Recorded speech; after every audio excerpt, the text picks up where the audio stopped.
വളരെയധികം സന്തോഷമുണ്ട്. കാര്യം ഇന്ന് CPO പരീക്ഷ കഴിഞ്ഞപ്പോൾ ചോദ്യപേപ്പർ എടുത്ത് നോക്കി. GK ചോദ്യങ്ങൾ കൂടുതൽ ഞങ്ങളുടെ പ്രോഗ്രാംസിൽ നിന്ന് തന്നെയാണ് വന്നത്. അതായത് ഇവിടെ ഹൈലൈറ്റ് ഞങ്ങൾക്ക് CPO ബാച്ച് ഇല്ലായിരുന്നു. പകരം LDCക്ക് വേണ്ടി ആരംഭിച്ച റാങ്ക് ബൂസ്റ്റർ ബാച്ചിൽ നിന്നാണ് കൂടുതൽ ചോദ്യങ്ങൾ വന്നിട്ടുള്ളത്. ഇന്നത്തെ വീഡിയോയിൽ നമ്മൾ ഇന്ന് നടന്ന CPO പരീക്ഷയുടെ ചോദ്യങ്ങൾ, ഉത്തരസൂചിക, ഡീറ്റെയിൽഡ് എക്സ്പ്ലനേഷൻസ്, കണക്റ്റഡ് ഫാക്ട്സ് ഒക്കെ പറയും.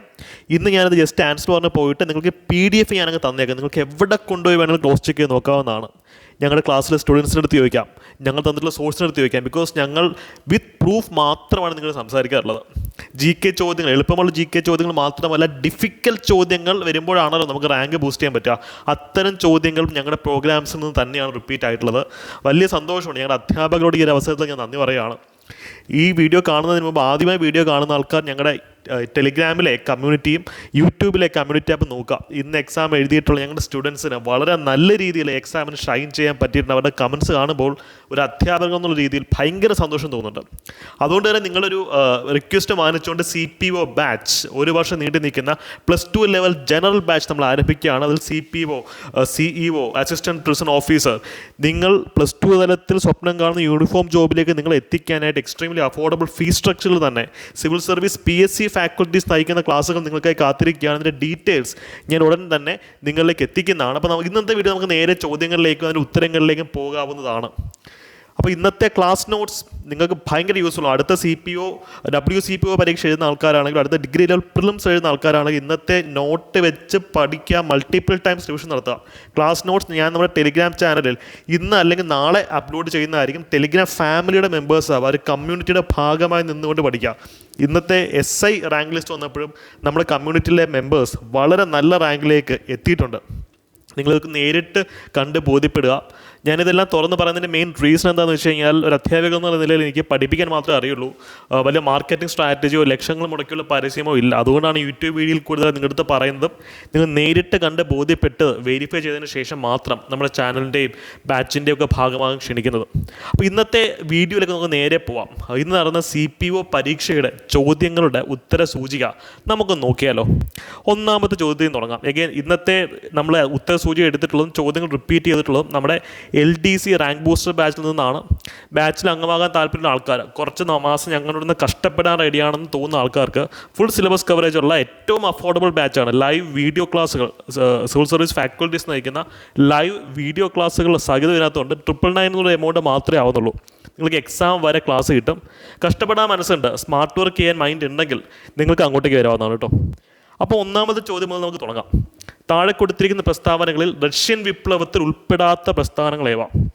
ഇപ്പോൾ റഷ്യൻ റെവല്യൂഷൻ എടുക്കുന്ന സമയത്ത് നമ്മൾ പഠിപ്പിക്കുന്നൊരു കോൺസെപ്റ്റ്, ഇതിൻ്റെ ക്ലാസ്സിലെ നോട്ട്സാണ്. മെൻഷെവിക്സും ബോൾഷെവിക്സും. മെൻഷെവിക്കാണ് മൈനോറിറ്റി എന്നുള്ള വാക്കിൻ്റെ, അടുത്ത പരീക്ഷ ചോദിക്കാൻ പോകുന്നത് മെൻഷെവിക് എന്നുള്ള വാക്കിൻ്റെ അർത്ഥം എന്താണ്? അതിൻ്റെ വാക്കിൻ്റെ അർത്ഥം മൈനോറിറ്റി, ന്യൂനപക്ഷം എന്നാണ്. ബോൾഷെവിക് മീൻസ് ഭൂരിപക്ഷം. പക്ഷേ യഥാർത്ഥത്തിൽ നേരെ തിരിച്ചായിരുന്നു. അത് മെൻഷെവിക്സിനായിരുന്നു അംഗബലം കുറവ്, പക്ഷേ അംഗബലം കൂടുതൽ, പക്ഷേ പേര് മൈനോറിറ്റി എന്നായിരുന്നു. നിങ്ങൾ അതൊന്നും ആലോചിക്കേണ്ട. ഇവിടെ ചോദ്യം എന്താണ്? റഷ്യൻ വിപ്ലവത്തിൽ ഉൾപ്പെടാതിരുന്ന പ്രസ്ഥാനങ്ങൾ ഏതൊക്കെ?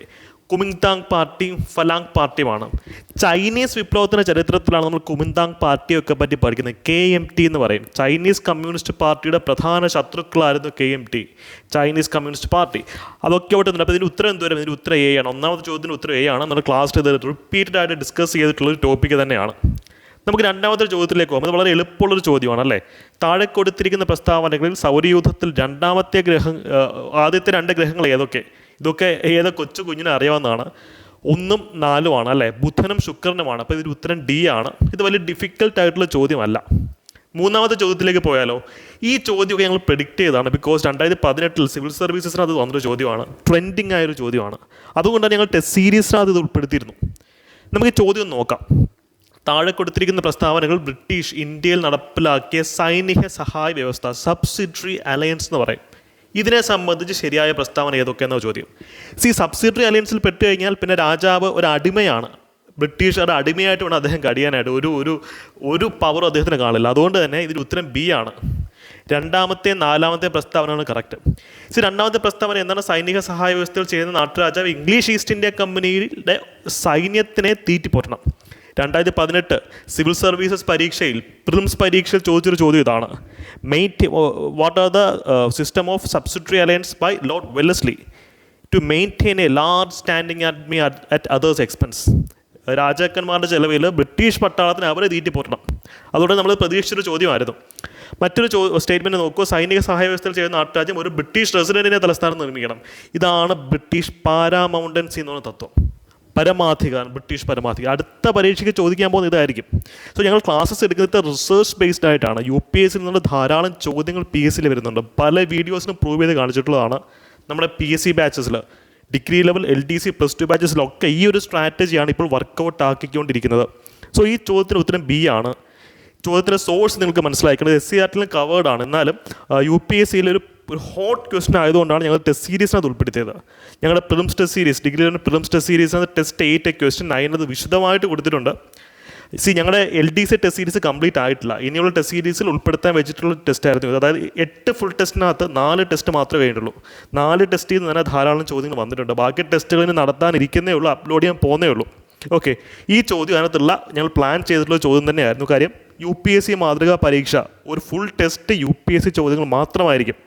അതിനകത്ത് ഇതൊക്കെ നമ്മൾ കവർ ചെയ്യാൻ വെച്ചിട്ടുണ്ട്. അപ്പോൾ അവസാനത്തെ ടെസ്റ്റ് ആയിരിക്കും അത്. ഓക്കെ, അപ്പം ഈ ഒരു ചോദ്യം നോക്കൂ. 4ാമത്തെ ചോദ്യം എഗെയിൻ നമ്മുടെ വലിയ ബുദ്ധിമുട്ടില്ലാത്തൊരു ചോദ്യമാണ്. SCRTയിൽ നിന്ന് ഡയറക്റ്റ് ചോദ്യം എന്നുകൊണ്ട് ഞങ്ങൾ ക്ലാസ്സിൽ ഇത് എടുത്തിരുന്നു. ചോദ്യം എന്താണ്? താഴെ കൊടുത്തിരിക്കുന്ന പ്രസ്താവനകളിൽ 2ാം ലോക മഹായുദ്ധത്തിൽ സഖ്യ ശക്തികളിൽ ഉൾപ്പെടാത്തവ, ഇത് വട്ടവിട്ടേക്ക്, ഉൾപ്പെടാത്തത് വട്ടവിട്ട് വയ്ക്കുക.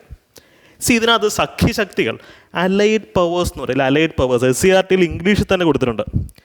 ആക്സിസ് പവേഴ്സും ഉണ്ട്. സഖ്യശക്തിയുടെ ഓപ്പോസിറ്റ് ആക്സിസ് പവേഴ്സ്.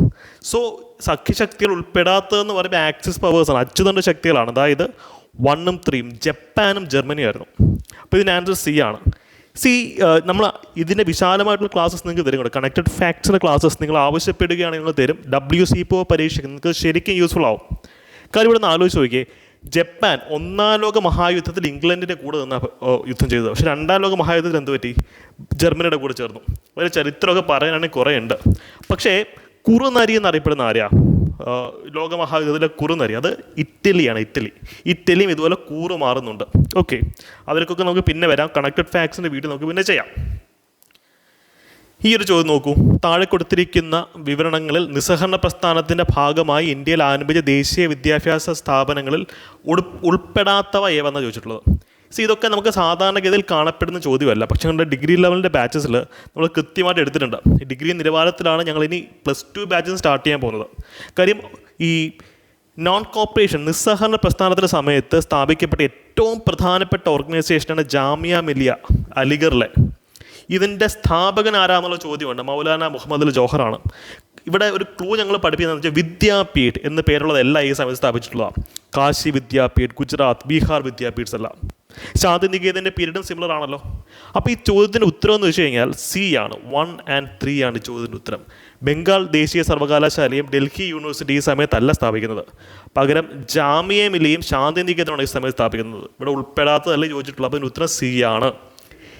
ഇവിടെ നമുക്കിനി അടുത്ത പരീക്ഷയ്ക്ക് വരാൻ സാധ്യത മറ്റ് പ്രസ്ഥാനങ്ങളെ പറ്റിയായിരിക്കും. ഇവിടെ നമുക്ക് മറ്റൊരു ചോദ്യം പ്രതീക്ഷിക്കാം. കണക്റ്റഡ് ഫാക്ട്സ് ഞാൻ പിന്നെ തരാം. എന്താണെന്ന് വെച്ച് കഴിഞ്ഞാൽ ഈ സമയത്ത് നിസ്സഹകരണ പ്രസ്ഥാനത്തിനെ എതിർത്ത ആൾക്കാർ ആരൊക്കെ, അതിൻ്റെ പേരിൽ കോൺഗ്രസ് നിന്ന് രാജിവെച്ച വ്യക്തികൾ ആരൊക്കെ എന്നുള്ള ചോദ്യമുണ്ട്. ജിന്നയും ആനി ബസന്റും ബിപിൻ ചന്ദ്രപാലും സുരേന്ദ്ര ബാനർജിയാണ്. അതിലേക്കൊക്കെ നമുക്ക് ഇനിയുള്ള ക്ലാസ്സുകൾ നിങ്ങൾ ഡിമാൻഡ് ചെയ്യണം, നമുക്ക് ചെയ്യാവുന്നേ ഉള്ളൂ.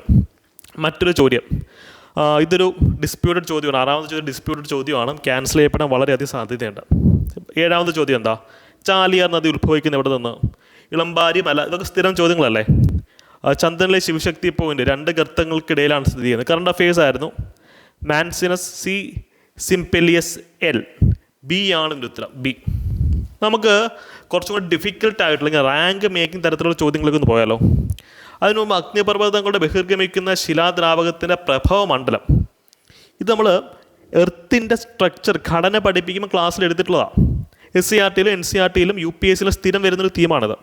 കാര്യം ഏസ്തനോസ്ഫിയർ എന്ന് പറയുന്നത് ലിത്തോസ്ഫിയർ ഏസ്തനോസ്ഫിയറിൽ ഒഴുകി നടക്കുകയാണെന്നുള്ള പ്രസിദ്ധമായൊരു വാചകമുണ്ട്. അപ്പം അതിനർത്ഥം ഏസ്തനോസ്ഫിയർ ദ്രാവക അവസ്ഥയിലാണെന്നാണ്, ലിക്വിഡ് സ്റ്റേറ്റിലാണെന്നാണ്. കാര്യം അവിടെ മൊത്തം ലാവയാണ്. ആ ലാവയാണ് എല്ലാ ലാവകളുടെ ഉത്ഭവസ്ഥാനം എന്ന് പറയുന്നത്. അപ്പോൾ ഇതിന് ആൻസർ ഏസ്തനോസ്ഫിയറാണ്. ക്ലാസ്സിൽ കൃത്യമായി പഠിപ്പിച്ചിട്ടുള്ളതാണ്. അപ്പം ക്രസ്റ്റ് അല്ലെങ്കിൽ ഭൂവൽക്കം അതിന് താഴെയായിട്ട് എസ്റ്റോസ്ഫിയർ കാണപ്പെടുന്നുണ്ട് എന്നുള്ളൊരു കാര്യം ആലോചിക്കുക. ഈ ഒരു PDF ഡൗൺലോഡ് ചെയ്ത് വെച്ച് പഠിക്കാം. ഇതുപോലെ മറ്റൊരു ചോദ്യമാണ് മീസോസ്ഫിയറിനെ സംബന്ധിച്ച് ചോദിച്ചത്. ഈ ചോദ്യം ക്യാൻസൽ ചെയ്യപ്പെടും, കാര്യം ഇതിന് കൃത്യമായിട്ടുള്ള ഉത്തരവില്ല. കാര്യം മീസോസ്ഫിയറിനെ പറ്റി നമുക്ക് ക്ലാസ്സിൽ വിശാലമായി ചർച്ച ചെയ്തിട്ടുള്ളതാണ് മീസോസ്ഫിയർ അല്ലേ. ഈ മീസോ എന്നുള്ള വാക്കിന് അർത്ഥം തന്നെ മിഡിൽ എന്നുള്ളതാണ്. മീസോലിത്തിക് പീരീഡ്, മീസോസ്ഫിയർ അല്ലേ. അപ്പം ഈ മീസോ മീൻസ് നടുക്ക് നിൽക്കുന്ന സംഭവം എന്നുള്ളതിൻ്റെ അർത്ഥം. അപ്പോൾ ഇതിൻ്റെ അസോസിയേറ്റഡ് ഫാക്ടറുകൾ നിങ്ങൾക്ക് തരാം. ആ ഒരു ചോദ്യം ക്യാൻസൽ ചെയ്യപ്പെടുന്ന ചോദ്യമാണ്. അപ്പം നമുക്ക് മറ്റൊരു ചോദ്യം, കാറക്കോറം, സസ്കർ, പീർപ്പാഞ്ചാൽ ഈ പർവ്വതനിരകൾ ഉൾപ്പെടുന്ന ഹിമാലയം ഏതാണെന്നുള്ള ചോദ്യമുണ്ട്. കാശ്മീർ ഹിമാലയത്തിലാണ് ഇതെല്ലാം ഉൾപ്പെടുന്നത്. മാപ്പ് വരച്ച ക്ലാസ്സിൽ പഠിപ്പിച്ചാണ്, റാങ്ക് ബൂസ്റ്റർ ബാച്ചിൽ പഠിപ്പിച്ചാണ് ഇതൊക്കെ. മറ്റൊരു ചോദ്യം എന്താ, അറബിക്ക, റോബസ്റ്റ, ലിബറിക്ക എന്നീ 3 ഇനം ഏതുമായി ബന്ധപ്പെട്ടതാണ്? കാപ്പിയാണത്, കാപ്പി വർഗ്ഗങ്ങളാണ്, കാപ്പി. അപ്പോൾ ഇത് SCRTയിലെ പോയിൻ്റ് ആയിരുന്നു, നമ്മുടെ ക്ലാസ്സിൽ എടുത്തിട്ടുള്ളതാണ്, നോട്ട് കൊടുത്തിട്ടുള്ളതാണ്.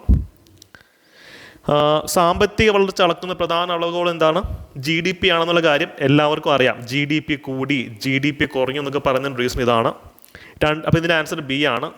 14ാമത്തെ ചോദ്യം, യൂണിയൻ ബഡ്ജറ്റ് പാർലമെൻറ്റിൽ അവതരിപ്പിച്ചത് നമ്മുടെ finance minister Nirmala Sitharaman. B ആണെന്നുള്ള കാര്യം എല്ലാവർക്കും അറിയാം. ഇതൊക്കെ ഈസി ചോദ്യങ്ങളാണ്, ഇതിൽ വലിയ ചർച്ചയുടെ ആവശ്യം വരുന്നില്ല. പ്ലാനിംഗ് കമ്മീഷൻ്റെ പുതിയ പേരെന്താണ്? സ്ഥിരം PSC ചോദ്യമാണല്ലോ, NITI Aayog. Option D ആണ് 15ാമത്തെ ചോദ്യത്തിൻ്റെ ആൻസർ. ഇത് ഞങ്ങൾ ടെസ്റ്റ് 3-ൽ 12ാമത്തെ ചോദ്യത്തിൽ കവർ ചെയ്തിട്ടുള്ളായിരുന്നു. പക്ഷേ ഇനിയുള്ള പരീക്ഷകൾ നിങ്ങൾ ഇത്ര ഈസി ചോദ്യങ്ങൾ പ്രതീക്ഷിക്കില്ല. അതുകൊണ്ട് തന്നെ ഞങ്ങളുടെ മോക്ക് ടെസ്റ്റിൽ കുറച്ച് ആഴത്തിലാണ് കവർ ചെയ്തിട്ടുള്ളത്. നീതി ആയോഗിൻ്റെ ഘടനയായിരിക്കും ഇനി വരാൻ സാധ്യതയുള്ള ചോദ്യം. ഘടന നീതി ആയോഗിൽ മെമ്പേഴ്സ് എത്ര പേരുണ്ട്? ഗവേണിംഗ് കൗൺസിലിൻ്റെ മെമ്പേഴ്സ് എത്ര പേരുണ്ട്? അല്ലെങ്കിൽ നീതി ആയോഗിൻ്റെ ലക്ഷ്യങ്ങൾ എന്തൊക്കെ? ഇത് സ്ഥിരം ചോദ്യമാണ്. ഇപ്പം അപ്പോൾ അടുത്ത പരീക്ഷയിൽ WCPO പരീക്ഷ ഇതൊക്കെ വരാൻ സാധ്യതയുണ്ട്. അതിൻ്റെ ഘടന പഠിക്കാൻ നിങ്ങൾ പോകരുത്. ഈ PDF നിങ്ങൾക്ക് നമ്മുടെ ടെലിഗ്രാം ചാനൽ ഇന്ന് അല്ലെങ്കിൽ നാളെ ഡൗൺലോഡ് ചെയ്യാൻ പറ്റും. മറ്റൊരു സ്ഥിരം ചോദ്യമാണ്, ഹരിത വിപ്ലവത്തിൻ്റെ പിതാവ് എന്നറിയപ്പെടുന്ന ആര്? MS സ്വാമിനാഥൻ. ഉത്തരം D ആണ്. 16ാമത്തെ ചോദ്യം ഉത്തരം D ആണ്. പക്ഷേ ഞങ്ങൾ ഇതിന് ടെസ്റ്റ് സീരീസ് കവർ ചെയ്തിരുന്നു. പക്ഷേ ഇനി വരാൻ സാധ്യതയുള്ളൊരു ചോദ്യമുണ്ട്. ഹരിത വിപ്ലവത്തിൻ്റെ നായകൻ എന്നറിയപ്പെടുന്ന ആരെന്നുള്ള ചോദ്യമുണ്ട്. അത് MP സിംഗ് ആണ്, ഡോക്ടർ MP സിംഗ്. അപ്പോൾ ഹരിത വിപ്ലവവുമായിട്ട് ബന്ധപ്പെട്ട് ആഴത്തിൽ അടുത്ത കാലത്ത് ചോദ്യങ്ങൾ വരുന്നുണ്ട്. അത്തരം ചോദ്യങ്ങളൊക്കെ നിങ്ങൾക്ക് ഈ അസോസിയേറ്റഡ് ഫാക്ടർ സീരീസിൻ്റെ അസോസിയേറ്റഡ് ഫാക്ടർ പഠിക്കുമ്പോൾ കിട്ടുന്നതാണ്. ഞങ്ങൾ ടെസ്റ്റ് സീരീസിൽ ഇത് കവർ ചെയ്തിട്ടുള്ളതാണ്. 17ാമത്തെ ചോദ്യം, ഗ്രാമവികസനത്തിന് ഗ്രാമീണ വായ്പ നൽകുന്ന പ്രധാനപ്പെട്ട ധനകാര്യ സ്ഥാപനം നബാർഡ് ആണല്ലോ. ഉത്തരം D ആണ്. ഇതിൻ്റെ ഉത്തരം D ആണ്. ഇത് ഞങ്ങളുടെ ഫസ്റ്റ് ടെസ്റ്റ് എല്ലാം ഫ്രീ ടെസ്റ്റുകളാണ്. ഫസ്റ്റ് ടെസ്റ്റ് നിങ്ങൾക്ക് ഇപ്പോഴും ആപ്പിൽ കയറി വർക്കൗട്ട് ചെയ്യാം. നമ്മുടെ ടെലിഗ്രാമിൽ ഫുൾ PDF ഉണ്ട്. നബാർഡ് അടുത്ത കാലത്ത് ട്രെൻഡിങ് ചോദ്യമാണ്. അതുപോലെ നബാർഡിനെ സംബന്ധിച്ച് 1ാമത്തെ ടെസ്റ്റിൽ 13ാമത്തെ ചോദ്യം കൊടുത്തിരുന്നു. നബാർഡിൻ്റെ സ്ട്രക്ചർ, അതിൻ്റെ അസോസിയേറ്റഡ് ഫാക്ടറികൾ, ഇതുവരെ നബാർഡിൽ നിന്ന് ചോദിച്ചിട്ടുള്ള പോയിന്റുകളെല്ലാം നിങ്ങൾക്ക് ഇതിൽ നിന്ന് കിട്ടുന്നതാണ്. 18ാമത്തെ ചോദ്യം എടുത്താലോ, എഗെയിൻ മറ്റൊരു ഈസി ചോദ്യമാണ് അല്ലേ. സാധനങ്ങളുടെ വില തുടർച്ചയായി വർദ്ധിക്കുന്ന പ്രതിഭാസത്തിന് പറയുന്ന പേരാണ് പണപ്പെരുപ്പം, ഇൻഫ്ലേഷൻ എന്ന് പറയും. ഇതിൻ്റെ ഉത്തരം 18ാമത്തെ ചോദ്യത്തിൻ്റെ ഉത്തരം C ആണ്. 19ലേക്ക് വരുമ്പോൾ നാരി ശക്തി വന്ദൻ അധിനിയം ബിൽ ലോക്സഭ പാസ്സാക്കിയത് എന്നുള്ള ചോദ്യമുണ്ട്. ഞങ്ങൾ ടെസ്റ്റ് സീരീസിൽ ഇതും കൃത്യമായിട്ട് കവർ ചെയ്തിരുന്നു. അതിൻ്റെ അസോസിയേറ്റഡ് ഫാക്ടർ കാര്യം നാരി ശക്തി ബില്ല് ഇനിയുള്ള പരീക്ഷകളിൽ നിങ്ങൾക്ക് റിപ്പീറ്റഡ് ആയിട്ട് വരും. അപ്പോൾ ഇതിന് ഉത്തരം D ആണ്. 2023 സെപ്റ്റംബർ 21-നാണ്. ഇവിടുന്ന് വരാൻ സാധ്യതയുള്ള പോയിന്റുകളൊക്കെ നിങ്ങൾക്ക് ഇവിടെ കൊടുത്തിട്ടുണ്ട്. ഇത് വേണമെങ്കിൽ വീഡിയോ ക്ലാസ് ആയിട്ട് നമുക്ക് ഇതിനുള്ള ക്രാഷ് കോഴ്സ് പോലെ ചെയ്യാം. WCPO പരീക്ഷയ്ക്ക് ക്രാഷ് കോഴ്സ് പോലെ ചെയ്യാം. നിങ്ങൾ ആവശ്യപ്പെട്ടാൽ നമുക്ക് ചെയ്യാം. അല്ലെങ്കിൽ നിങ്ങൾക്ക് നോട്ട്സ് വായിച്ചെടുക്കാമെന്നുണ്ടെങ്കിൽ നമ്മുടെ ടെലിഗ്രാം ചാനലിൻ്റെ ഫുൾ നോട്ട്സും കൊടുത്തേക്കാം കേട്ടോ. അപ്പോൾ ടെലിഗ്രാം കുടുംബാംഗങ്ങളാവാൻ ആരും മറക്കരുത്. അതൊരു സ്ട്രോങ് കമ്മ്യൂണിറ്റിയാണ്. നിങ്ങൾ ഒറ്റയ്ക്കാണെന്നുള്ള തോന്നലുള്ള ആൾക്കാർക്ക് അങ്ങോട്ട് വരാം. നിങ്ങളെപ്പോലെ തന്നെ സ്ട്രഗിൾ അനുഭവിക്കുന്ന അല്ലെങ്കിൽ സ്ട്രഗിൾ അനുഭവിച്ച് വിജയിച്ചിട്ടുള്ള ഇപ്പോഴും വിജയിക്കാൻ പ്രയത്നിക്കുന്ന കുറേ ആൾക്കാർ അവിടെ ഉണ്ട്. നിങ്ങൾക്ക് അതിൻ്റെ ഒരു കമ്മ്യൂണിറ്റിയുടെ ഭാഗമായി തന്നെ മുന്നോട്ട് പോകാം. മറ്റൊരു ചോദ്യം എന്താ, കേരളത്തിലെ നാടൻ കളികളുടെ പ്രചാരണത്തിന് കായിക വകുപ്പ് ആരംഭിച്ച പദ്ധതിയാണ് കളിത്തട്ട് അല്ലേ. ഓപ്ഷൻ D ആണ് 20ാമത്തെ ചോദ്യത്തിൻ്റെ ഉത്തരം. 21ൻ്റെ ഉത്തരം A ആണ്. കറുത്ത പട്ടേരി PT ഭട്ടതിരിപ്പാടാണ് കറുത്ത പട്ടേരി എന്ന് അറിയപ്പെടുന്ന നവോത്ഥാന നായകൻ. എൻഡോസൾഫാൻ ദുരന്ത ബാധിതർക്ക് വേണ്ടി നടത്തുന്ന പ്രതിമാസ ധനസഹായ പദ്ധതിയാണ് സ്നേഹസാന്ത്വനം അല്ലേ. 22ൻ്റെ ആൻസർ D ആണ്. 23ൻ്റെ ആൻസർ എന്താ? ഇതൊക്കെ റിപ്പീറ്റഡ് ക്വസ്റ്റ്യൻസ് എന്ന് ഡിഫിക്കൽട്ട് ചോദ്യം എന്നുള്ള കാറ്റഗറി പെടുത്താൻ പറ്റില്ല. 23ാമത്തെ ചോദ്യത്തിന് ആൻസർ D ആണ്. നവോത്ഥാന നായകന്മാരെ അടയാളപ്പെടുത്താൻ ചോദിച്ചിട്ടുള്ളതാണ്. ഇതൊക്കെ സ്ഥിരം ചോദ്യമാണ്. അപ്പോൾ ഇതൊക്കെ എല്ലാവരും ഉത്തരം കണ്ടെത്തേണ്ടുന്ന ചോദ്യമാണ്. 24ാമത്തെ ചോദ്യം, ഇത് കുറച്ച് എന്താ പറയുക ചലഞ്ചിങ് ചോദ്യമാണ്. അതുകൊണ്ട് തന്നെ ഞങ്ങൾ ടെസ്റ്റ് സീരീസിനകത്ത് ഇത് കവർ ചെയ്തിരുന്നു, ക്ലാസ്സിൽ ഇത് കവർ ചെയ്തിരുന്നു. കാര്യം 42-ഉം 44-ഉം ഈ 2 അമെൻമെൻറ്റ് ആക്റ്റുകൾ വളരെ ഇമ്പോർട്ടൻ്റ് ആണ്. ചോദ്യം താഴെ പറയുന്ന പ്രസ്താവനകൾ ശരിയോ തെറ്റോ എന്ന് പരിശോധിക്കുക അല്ലേ. ലോകസഭയുടെയും അപ്പോൾ ഇതിൻ്റെ ഉത്തരം ബി ആണ്. 24ാമത്തെ ചോദ്യത്തിൻ്റെ ഉത്തരം ബി ആണ്. കാര്യം ഒന്നാമത്തെ സ്റ്റേറ്റ്മെൻറ്റ് പറയുന്നത് എന്താ, ലോകസഭയുടെ രാജ്യസഭയുടെ ഔദ്യോഗിക കാലാവധി 5 വർഷത്തിൽ നിന്ന് 6 വർഷമാക്കിയത്. രാജ്യസഭയ്ക്ക് കാലാവധി ഉണ്ടോ പിള്ളേരെ? രാജ്യസഭയ്ക്ക് കാലാവധി ഉണ്ട്. നിങ്ങൾ കോമൺ സെൻസ് വെച്ച് ആലോചിക്കുമ്പോൾ തെറ്റാണ്. തെറ്റാകുമ്പോൾ തന്നെ എയും പോയി ഡിയും പോയി. ഇപ്പം ബിയോ സിയോ മാത്രമേ ഉത്തരത്തിലേക്ക് എത്താൻ പറ്റത്തുള്ളൂ. രണ്ടിലും ബിയും സിയും ഉണ്ട്. ഇനി ഡി ശരിയാണോ തെറ്റാണോ എന്ന് മാത്രം നോക്കിയാൽ മതി. ഇതിൻ്റെ അപ്രോച്ച് മനസ്സിലാവുക. നമ്മൾ എലിമിനേഷൻ ടെക്നിക്സ് വെച്ച് മാർക്ക് നിങ്ങൾക്ക് ചറപറാന്ന് സ്കോർ ചെയ്യാൻ പറ്റും. ഇത്രയും ചുരുങ്ങിയ സമയം കൊണ്ട് ഇത്ര റാങ്ക് ഹോൾഡേഴ്സിനെ ഞങ്ങൾക്ക് സൃഷ്ടിക്കാൻ സാധിച്ചതിൻ്റെ പ്രധാനപ്പെട്ട റീസൺ ഹാർഡ് വർക്കിനൊപ്പം ഇതുപോലെ സ്മാർട്ട് വർക്കിൻ്റെ ടാക്ടിക്സും പറഞ്ഞു കൊടുത്തുകൊണ്ടാണ്. നമ്മുടെ ചാനൽ പുതിയതായിട്ട് കാണുന്ന ആൾക്കാർ പ്ലേലിസ്റ്റുകൾ ചെക്ക് ചെയ്യുക. 10th +2 ലെവൽ പരീക്ഷയുള്ള പ്ലേലിസ്റ്റുകൾ ചെക്ക് ചെയ്ത് കഴിഞ്ഞാൽ നിങ്ങൾക്ക് അതിൻ്റെ ഒരു കോണ്ടെക്സ്റ്റ് മനസ്സിലാവും. ഉദാഹരണം ഈ ഒരു ചോദ്യം നോക്കാം. സി അല്ലേ, സി. ഇതിന് ഉത്തരം ബി ആണ്, സി ആണ്. കാര്യം ബിയും സിയും കറക്റ്റായിട്ടുള്ള സ്റ്റേറ്റ്മെൻ്റ് ആണ്. കാര്യം 42ാമത്തെ ഭേദഗതിയിലൂടെയാണ് 5 വിഷയങ്ങളെ സ്റ്റേറ്റ് ലിസ്റ്റിൽ നിന്ന് കൺകറന്റ് ലിസ്റ്റിലോട്ട് എടുത്തിട്ടത്. മൗലിക അവകാശങ്ങളുടെ പട്ടികയിൽ നിന്ന് സ്വത്തവകാശം നീക്കം ചെയ്ത് 44ാം ഭരണഘടനാ ഭേദഗതിയാണ്. അതും നമുക്കറിയാം. ഇതിൻ്റെ ക്ലാസ് നോട്ട്സ് ഞാൻ നിങ്ങൾ കാണിച്ചു തരാം. 44ാം ഭരണഘടനാ ഭേദഗതിയിൽ കൃത്യമായിട്ട് ഇതെല്ലാം പറയുന്നുണ്ട്. കാര്യം 42ാം ഭരണഘടനാ ഭേദഗതിയിൽ കൊണ്ടുവന്ന പ്രശ്നമുള്ള കാര്യങ്ങളെ സോൾവ് ചെയ്യാനാണ് 44 വന്നിട്ടുള്ളത്. സോ 44 കുറച്ച് നല്ലൊരു ഭരണഘടനാ ഭേദഗതിയാണ്. അതിന് അസോസിയേറ്റഡ് ഫാക്ടറിൽ വായിച്ച് നോക്കുക. ടെസ്റ്റ് സീരീസിനകത്തും മൂന്നാമത്തെ ടെസ്റ്റ് ക്വസ്റ്റ്യൻ നമ്പർ 17 അത് കവർ ചെയ്തിട്ടുണ്ട്. ഏതൊക്കെയാണ് ആ 5 വിഷയങ്ങൾ എന്നുള്ളത്: വിദ്യാഭ്യാസം, വനം, അളവ് തൂക്കം, നീതി, ന്യായ, ഭരണം, വന്യമൃഗങ്ങളുടെയും പക്ഷിയുടെയും സംരക്ഷണം, ഇതെല്ലാം വരുന്നതാണ്. ഓക്കെ, നമുക്ക് അടുത്ത ഒരു ചോദ്യത്തിലേക്ക് പോകാം അല്ലേ. ഇത് നമ്മൾ ടെസ്റ്റ് സീരീസ് അറ്റൻഡ് ചെയ്തിട്ടുള്ള ആൾക്കാർക്ക് വളരെ ഈസി ആയിട്ട് 1 സെക്കൻഡിൽ ഉത്തരം എഴുതാൻ പറ്റുന്നതാണ്. താഴെ കൊടുത്തിരിക്കുന്ന പ്രസ്താവന സാധൂകരിക്കുക. ഇതിൻ്റെ ഉത്തരം 11ാം ചോദ്യത്തിൻ്റെ ഉത്തരം ബി ആണ് അല്ലേ, ബി ആണ്. കാര്യം എല്ലാവർക്കും അറിയാവുന്നൊരു കാര്യമാണ്, ഇന്ത്യയിൽ ലോക്സഭാ നിയോജക മണ്ഡലങ്ങൾ എത്ര എണ്ണമാണുള്ളത്? 543 ആണോ? ലോക്സഭാ നിയോജക മണ്ഡലങ്ങൾ എത്ര എണ്ണമാണ്? യെസ്, 543 അല്ലേ. ഇതിൽ ലോക്സഭാ നിയമസഭ മണ്ഡലങ്ങൾ 543 ആണ്. അപ്പോൾ തന്നെ നമുക്കറിയാം ഇത് കറക്റ്റായിട്ടുള്ള സ്റ്റേറ്റ്മെൻ്റ് ആണ്. അപ്പോൾ ഇത് തെറ്റാണെന്ന് പറയുന്ന ഓപ്ഷനെല്ലാം എലിമിനേറ്റ് ചെയ്തേ, എല്ലാം എലിമിനേറ്റ് ചെയ്തു. അപ്പോൾ നമുക്ക് ഒറ്റയ്ക്ക് ബിയിലേക്ക് എത്തി. ഇത് എലക്ഷൻ സംഭവിച്ചത് കൊണ്ട് തന്നെ എലക്ഷൻ റിലേറ്റഡ് ചോദ്യങ്ങൾ വരുമെന്ന് ഞങ്ങൾക്ക് അറിയാമായിരുന്നു. അതുകൊണ്ട് തന്നെ ടെസ്റ്റ് 1 ഫസ്റ്റ് ഫ്രീ ടെസ്റ്റിനകത്തെ 17ാമത്തെ ക്വസ്റ്റ്യൻ ഇത് തന്നെയായിരുന്നു. ഇതൊരു തുടക്കമാണ്. ഇനി വരാൻ പോകുന്നത് ഇതിൻ്റെ മറ്റ് അസോസിയേറ്റഡ് ഫാക്റ്റുകളായിരിക്കും. സോ എല്ലാം കാണാതെ പഠിച്ച് വെക്കുക. ഓക്കെ, എല്ലാം ഇത് ഫാക്ച്വൽ ഡേറ്റയാണ്, കാണാപ്പാടെ പഠിച്ച് തന്നെ നിങ്ങളിത് പ്രാക്ടീസ് ചെയ്യാം. നമുക്ക് 26ാമത്തെ ചോദ്യത്തിലേക്ക് പോയാലോ. ഇതും നമ്മൾ സിവിൽ സർവീസസിനകത്ത് സ്ഥിരം വന്നുകൊണ്ടിരിക്കുന്ന ഒരു ചോദ്യമാണ് അല്ലേ. ഇൻഡിപെൻഡൻറ്റ് ലേബർ പാർട്ടി അല്ലെങ്കിൽ സ്വതന്ത്ര ലേബർ പാർട്ടി ഇത് ആരാ രൂപീകരിച്ചെന്ന ചോദ്യം. 2012 ഇതേ ചോദ്യം UPSC വന്നിരുന്നു. കാര്യം ഇത് അംബേദ്കറിൻ്റെ പാർട്ടിയാണ്. അംബേദ്കർ സ്റ്റാർട്ട് ചെയ്ത പാർട്ടിയാണ്. അപ്പോൾ ഉത്തരം സി ആണ്. ഇനി വരാൻ സാധ്യതയുള്ളത് ഏതാണെന്നറിയോ? അംബേദ്കർ സ്റ്റാർട്ട് ചെയ്ത മറ്റൊരു പാർട്ടിയുണ്ട്, all India scheduled caste federation. ഇത് വളരെ പ്രാധാന്യം അർഹിക്കുന്നൊരു പാർട്ടിയാണ്. ബഹിഷ്കരണ സഭയൊക്കെ ഇദ്ദേഹത്തിൻ്റെയാണ്. അപ്പോൾ ഇതൊക്കെ ഇനി ഭാവിയിൽ വരാം, അത് പഠിക്കാം. 27ാമത്തെ ചോദ്യം എടുക്കാം. ഇവിടെ പഞ്ചായത്ത് രാജ് സംവിധാനങ്ങളെക്കുറിച്ച് പ്രതിപാദിക്കുന്ന എവിടെയെന്നുള്ള ചോദ്യമുണ്ടല്ലോ. മാർഗ്ഗനിർദ്ദേശക തത്വങ്ങളാണ്. ഒരു ഉത്തരം സി ആണ്. അതുകൊണ്ട് ഞങ്ങൾ ക്ലാസ്സിൽ പഠിപ്പിച്ചിട്ടുണ്ട്. ഇതിൽ അനുച്ഛേദം 40 DPSPയുടെ 40ാം അനുച്ഛേദത്തിലാണ് പഞ്ചായത്തുകൾ രൂപീകരിക്കണമെന്ന് പറയുന്നത്. ഗാന്ധിയൻ പ്രിൻസിപ്പിളാണ്, ഗാന്ധിജി പറഞ്ഞൊരു തത്വമാണ് എന്നുള്ള കാര്യം ഓർക്കാം. പക്ഷേ ഇനി അടുത്ത പരീക്ഷയിൽ വരാൻ സാധ്യത 39A-യും 41 ഒക്കെ ആയിരിക്കും. 39A ഇപ്പോൾ ന്യൂസിലുണ്ട്. നൽസ, നാഷണൽ ലീഗൽ സർവീസ് അതോറിറ്റി ന്യൂസിൽ കത്ത് നീക്കുന്ന ഒരു ടോപ്പിക്കാണ്. അത് പ്രവർത്തനം ആരംഭിച്ചിട്ടുള്ള 39A സൗജന്യ നിയമസഹായം കൊടുക്കുന്ന ആർട്ടിക്കിളാണത്. അപ്പോൾ ഇതൊക്കെ ഇനി വരാം. 28ാമത്തെ ചോദ്യം ഇപ്പോൾ ചേരുമ്പോൾ ചേർക്കുക. ഓരോ രാജ്യത്തു നിന്നും നമ്മൾ കടമെടുത്ത ഭരണഘടനയിലെ ഘടകങ്ങളാണ് ചോദിച്ചിട്ടുള്ളത്. ഇത് തിരിച്ചും മറിച്ചും ക്ലാസ്സിൽ പഠിപ്പിച്ചിട്ടുണ്ട്. ടെസ്റ്റ് സീരീസിനകത്തും കൊടുത്തിട്ടുണ്ട്. 2ാമത്തെ ടെസ്റ്റിനകത്ത് ക്വസ്റ്റ്യൻ നമ്പർ 16 ഇതെല്ലാം വിശാലമായി കൊടുത്തിട്ടുണ്ട്. അപ്പോൾ ഞങ്ങൾ പറയാനുള്ളൊരു കാര്യം അതാണ്, ടെസ്റ്റ് സീരീസ് ഞങ്ങളിതിന് 8 ഫുൾ ടെസ്റ്റും പിന്നെ മൈക്രോ ടെസ്റ്റുകളുണ്ട്. 35 മൈക്രോ ടെസ്റ്റുകൾ വഴി ഒരു 1000-1500 ചോദ്യങ്ങളാണ് നിങ്ങളിലേക്ക് എത്തിക്കുന്നത്. അല്ലെങ്കിൽ ഒരു മാക്സിമം 1800 ചോദ്യങ്ങൾ നിങ്ങളിലേക്ക് എത്തിക്കുന്നുള്ളൂ. അത് റിസർച്ച് ബേസ്ഡ് ചോദ്യങ്ങളാണ്. അപ്പോൾ അത്രയും ചോദ്യങ്ങൾ പഠിച്ചിട്ട് എക്സാം ഹോളിൽ പോകണം. 1,00,000 ചോദ്യങ്ങൾ പഠിച്ചിട്ട് എല്ലാം ഉത്തരം കണ്ടെത്തുന്നത് പോലെ അല്ല ഇത്. കാര്യം കുറച്ച് ചോദ്യങ്ങൾ പഠിച്ച് അതിൽ നിന്ന് മാക്സിമം മാർക്ക് എക്സ്ട്രാക്ട് ചെയ്യുന്നതാണ് പ്രാക്ടിക്കലായിട്ടുള്ളത്. നിങ്ങൾക്കൊരു ഫുൾ റാങ്ക് ഫയൽ കാണാതെ പഠിച്ചിട്ട് എക്സാം ഹോളിൽ പോകാൻ പറ്റത്തില്ല. റാങ്ക് ഫൈലിൽ കാണാൻ പഠിക്കുകയാണെങ്കിൽ അതിൽ നിന്ന് ചോദ്യങ്ങൾ കിട്ടും, പക്ഷേ അത് ഇമ്പോസിബിൾ ടാസ്ക് ആണ്. സോ റിസർച്ച് ബേസ്ഡ് ആയിട്ട് ട്രെൻഡ് അറിഞ്ഞ് പുതിയ പാറ്റേണുകൾ നിങ്ങൾ പഠിച്ചു തുടങ്ങിക്കഴിഞ്ഞാൽ മാജിക് സംഭവിക്കുന്നത് കാണാൻ ഡെയിലി നമ്മൾ ടെലിഗ്രാം ചാനൽ മോക്ക് ടെസ്റ്റുകൾ ഇടാറുണ്ട്. അതുപോലെ തന്നെ യൂട്യൂബ് കമ്മ്യൂണിറ്റിയിൽ മോക്ക് ടെസ്റ്റ് ഇടാറുണ്ട്. അത് കൃത്യമായി അറ്റൻഡ് ചെയ്ത് തന്നെ മുന്നോട്ട് പോവുക. ഓക്കെ, അപ്പോൾ ഇവിടെ നോക്കാം, ഇതിന് ഉത്തരം ഡി. 28ാമത്തെ ചോദ്യത്തിൻ്റെ ഉത്തരം ഡി ആണ്. ഡി. കാര്യം അടിയന്തരാവസ്ഥ നമ്മൾ എടുത്തിട്ടുള്ള എതിരാകത്ത് നിന്നാണ്. അടിയന്തരാവസ്ഥ നമ്മൾ ഹിറ്റ്ലർ ആലോചിച്ചാൽ മതി, ജർമ്മനിയാണ്. ഭരണഘടനാ ഭേദഗതി സൗത്ത് ആഫ്രിക്കയാണ്. വൈസ് പ്രസിഡന്റ് അമേരിക്കയാണ്. അവശിഷ്ടാധികാരം കാനഡയാണ്. ഈ അവശിഷ്ടാധികാരങ്ങൾ കാനഡ, ഇത് സ്ഥിരം ചോദ്യമാണ്. സ്ഥിരം ചോദ്യമാണ്. അതുകൊണ്ടാണ് ഞങ്ങളിത് ടെസ്റ്റ് സീരീസിനകത്ത് ആഡ് ചെയ്തത്. ടെസ്റ്റ് സീരീസിനകത്ത് ഇനി വരാൻ സാധ്യതകളെന്ന് വെച്ച് കഴിഞ്ഞാൽ ഗവൺമെൻറ് ഓഫ് ഇന്ത്യ ആക്ടിൽ നിന്ന് നമ്മൾ എന്തൊക്കെ അടിച്ചു മാറ്റി, അയർലൻഡിൽ നിന്നും അല്ലെങ്കിൽ ബ്രിട്ടനിൽ നിന്നും ഫ്രാൻസിൽ നിന്നും എന്തൊക്കെ അടിച്ചു മാറ്റി എന്നുള്ള ചോദ്യമായിരിക്കും വരാൻ പോകുന്നത്. അത് ഇപ്പോഴേ പ്രിപ്പയർ ചെയ്ത് വയ്ക്കുക. ടെസ്റ്റ് സീരീസിനകത്ത് ഉണ്ടാകും. ഈ നോട്ട്സ് ഡൗൺലോഡ് ചെയ്ത് പഠിച്ചാൽ മതി. 29ാമത്തെ ചോദ്യം അല്ലേ, കേന്ദ്ര സംസ്ഥാന ബന്ധങ്ങളെപ്പറ്റി പ്രതിപാദിക്കുന്നത് സർക്കാരിയ കമ്മീഷനാണ്. ഉത്തരം ബി ആണ്. ഇതൊക്കെ സ്ഥിരം ചോദ്യമാണ്. 30ാമത്തെ ചോദ്യം നല്ലൊരു ചോദ്യമായിരുന്നു അല്ലേ. 30ാമത്തെ ചോദ്യത്തിൻ്റെ ഉത്തരം സി ആണ്. സി.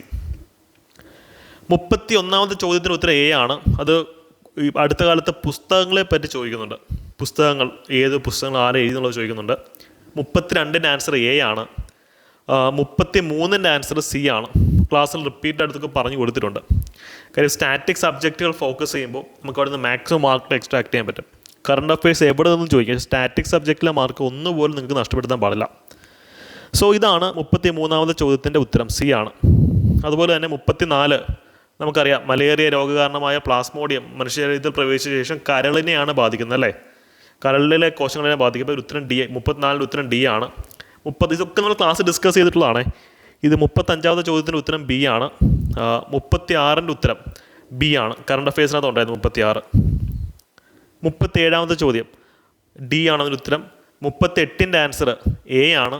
ഇതൊക്കെ നമ്മൾ ക്ലാസ്സിൽ ഡിസ്കസ് ചെയ്ത് പോയിട്ടുള്ള ചോദ്യങ്ങൾ തന്നെയാണ്. 39ൻ്റെ ആൻസർ ബി. 40ൻ്റെ ആൻസർ ഡി. 40ാമത്തെ ചോദ്യമൊക്കെ സ്ഥിരം ചോദ്യങ്ങളാണ്. അതൊന്നും ഡിഫിക്കൽട്ട് ക്വസ്റ്റ്യൻസേ അല്ല. 41 ഡി ആണ്. 42 സി ആണ്. 41 കറണ്ട് അഫയേഴ്സിനകത്തുള്ളതായിരുന്നു. Lithium ion battery. നമ്മുടെ മൊബൈൽ ഫോണിലും കാറിലൊക്കെ സെയിം ബാറ്ററിയാണ്. ഇന്ത്യ ഇത് കൂടുതലും ചൈനയാണ് ഇമ്പോർട്ട് ചെയ്യുന്നത്. അതുകൊണ്ട് തന്നെ നമുക്ക് നല്ല പൈസയാവുന്നുണ്ട്. നമുക്കറിയാം, ഇലക്ട്രിക് കാറുകളുടെ 80% പൈസയും ബാറ്ററിക്കാണ് ആവുന്നത്. അതിന് പ്രധാനപ്പെട്ട റീസൺ നമ്മൾ ഇമ്പോർട്ടിനെ ഡിപ്പെൻഡ് ചെയ്ത് ജീവിക്കുന്നത് കൊണ്ടാണ്. ഓക്കെ, 43ാമത്തെ ചോദ്യത്തിൻ്റെ ഉത്തരം ബി ആണ്. 44 സി ആണ്.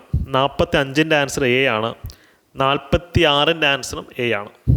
ഇവിടെ 47 ഇതിൻ്റെ ഉത്തരം ബി ആണ്. 48ൻ്റെ ഉത്തരം സി ആണ്. 49ൻ്റെ ഉത്തരം ബി ആണ്. ഇതൊക്കെ നമ്മൾ ഓപ്പൺഹൈമർ മൂവി ടെസ്റ്റ് സീരീസിന് അത് കൃത്യമായിട്ട് പറഞ്ഞിട്ടുണ്ടായിരുന്നു. കാര്യം ഞങ്ങൾ ടെസ്റ്റ് സീരീസിന് അതേപറ്റി ചോദിച്ചതാണത്. പക്ഷേ ഇതൊരു ഡിഫിക്കൽട്ട് ചോദ്യം എന്ന് പറയാൻ പറ്റില്ല. നമ്മളെല്ലാം പ്രിപ്പയർ ചെയ്യുന്നൊരു ചോദ്യം തന്നെയാണിത്. പക്ഷേ ഇനി ഇതിന് അസോസിയേറ്റഡ് ഫാക്ടറിലും ചോദ്യം വരും. മികച്ച ഒറിജിനൽ സ്കോർ ഏത്, അല്ലെങ്കിൽ മികച്ച നടി, സഹനടി, മികച്ച തിരക്കഥ ഏത്, ഈ രീതിയിലൊക്കെ ചോദ്യങ്ങൾ വരാനുള്ള സാധ്യത വളരെ അധികമാണ്. 50ാമത്തെ ചോദ്യം സ്ഥിരം ചോദ്യമാണ്. ഇതിന് ഉത്തരം ബി ആണ് അല്ലേ. 84ാമത്തെ ചോദ്യം ഭയങ്കര ബുദ്ധിമുട്ടുള്ള ചോദ്യമാണെന്നൊക്കെ പല ആൾക്കാരും പറഞ്ഞിരുന്നു. പക്ഷേ ഞങ്ങളതൊക്കെ ക്ലാസ്സസിലും നമ്മുടെ ടെസ്റ്റ് സീരീസിനകത്തും കൃത്യമായിട്ട് എടുത്തിട്ടുള്ളതാണ് അല്ലേ. ടെസ്റ്റ് 2-നകത്ത് ചോദ്യം നമ്മൾ 46 ഇത് പറഞ്ഞിട്ടുണ്ട്. അതായത് വിവരാവകാശ നിയമപ്രകാരം ഏതെല്ലാം വിവരങ്ങളാണ് ഉൾപ്പെടുന്നത് അല്ലെങ്കിൽ ഉൾപ്പെടാത്തതെന്നൊക്കെയുള്ള ചോദ്യമുണ്ട്. ഇതിൽ മന്ത്രിസഭയുടെ ചർച്ചയുടെ രേഖകൾ ഇത് നമുക്ക് അവകാശമുള്ളതാണ്. നമ്മൾ ചോദിച്ചാൽ തരണം. ബാക്കിയൊന്നും നമ്മൾ ചോദിച്ചാൽ തരണമെന്നില്ല, നിർബന്ധമില്ല. അപ്പോൾ ഇതിന് ഉത്തരം 84 ഉത്തരം ഡി ആണ്. അസോസിയേറ്റഡ് ഫാക്റ്റുകളൊക്കെ ടെസ്റ്റ് സീരീസിന് നമ്മൾ കൊടുത്തിട്ടുണ്ട്. ടെസ്റ്റ് സീരീസ് കംപ്ലീറ്റ് ആയിട്ടില്ല. ഞങ്ങളുടെ LDC ക്ലാസ്സുകളും ഒരു 95% സിലബസാണ് ഇപ്പം കംപ്ലീറ്റ് ആയിട്ടുള്ളത്. ബാക്കി നമ്മൾ ലൈവ് ക്ലാസ്സസ് കൂടെ ഇങ്ങനെ കൊടുത്തുകൊണ്ടിരിക്കുകയാണ്. ഓക്കെ, നമുക്കിനി ബാക്കി ചോദ്യങ്ങൾ. 51ന് ഉത്തരം. കാര്യം മാത്തമാറ്റിക്സിനകത്ത് ഇംഗ്ലീഷിലും ചോദ്യങ്ങളും അത്ര ചലഞ്ചിങ് അല്ലായിരുന്നു. പിന്നെ കുറച്ച് ഡിഫിക്കൽട്ട് ചോദ്യങ്ങൾ വന്നത് സ്പെഷ്യൽ ടോപ്പിക്സിൽ നിന്നായിരുന്നു.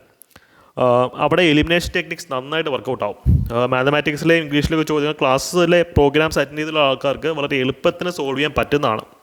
കാര്യം 51ൻ്റെ ആൻസർ എ ആണ്. 52 സി ആണ്. 53 സി ആണ്. 54 ബി ആണ്. 55 സി. 56 എ. 57 ഡി. 58 ബി ആണ്. 59 ഡി ആണ്. 60 ബി ആണ്. 61 സി ആണ്. 62 സി ആണ്. 63 സി ആണ്. 64 ബി ആണ്. 65 ബി ആണ്. 66 എ ആണ്. 67 സി ആണ്. 68 ഡി ആണ്. 69 എ ആണ്. 70 എ ആണ്. 71 എന്ന് വെച്ച് കഴിഞ്ഞാൽ സി ആണ്, 72 A, 73 D, 74 B, 75 A, 76 D, 77 C, 78 B, 79 C, 80 D.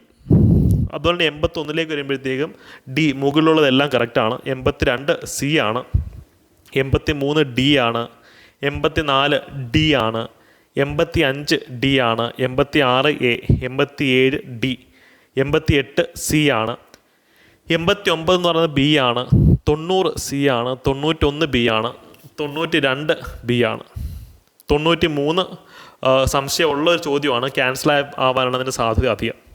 94ൻ്റെ answer A ആണ്, 95 സി ആണ്, 96 എ ആണ്, 97 C, 98 A, 99 D, 100 A. C 100 ചോദ്യങ്ങളായിട്ടുണ്ട്. നിങ്ങളുടെ മാർക്ക് കമൻറ്റ് ചെയ്യുക കേട്ടോ, നിങ്ങളുടെ മാർക്ക് കൃത്യമായിട്ടും കമൻറ്റ് ചെയ്യുക. അപ്പോൾ ഈ ഒരു ചോദ്യപേപ്പർ വെച്ചിട്ട് അസോസിയേറ്റഡ് ഫാക്റ്റുകൾ, കണക്റ്റഡ് ഫാക്റ്റുകളുടെ വീഡിയോ നിങ്ങൾക്ക് വേണമെന്നുണ്ടെങ്കിൽ അതും കമൻറ്റ് സെക്ഷനിൽ പറ. നമുക്ക് WCPOയ്ക്കും LDC പരീക്ഷയ്ക്കും മുമ്പായിട്ട് മാക്സിമം ക്ലാസ്സസ് തരാവുന്നതാണ്. ടെലിഗ്രാം കമ്മ്യൂണിറ്റിയുടെ അംഗമാകാൻ മറക്കേണ്ട കാര്യമില്ല. CPO ബാച്ചിൻ്റെ ഫുൾ ഡീറ്റെയിൽസ്, ഏറ്റവും പെർഫെക്റ്റ് ആയിട്ടുള്ള ബാച്ച് തന്നെ നിങ്ങൾക്ക് തരാൻ പോകുന്നത്. ജനറൽ +2 ലെവൽ പരീക്ഷകൾക്കൊക്കെ നിങ്ങൾക്ക് യൂസ് ചെയ്യാൻ പറ്റും. ഡീറ്റെയിൽസ് ഇന്നല്ലെങ്കിൽ നാളെ നമ്മൾ ചാനലിൽ കൂടെ തരുന്നതാണ്. Stay tuned. അപ്പോൾ നിങ്ങളുടെ അഭിപ്രായങ്ങളൊക്കെ കമൻറ്റ് സെക്ഷനിൽ പറയാം കേട്ടോ. Thank you, by.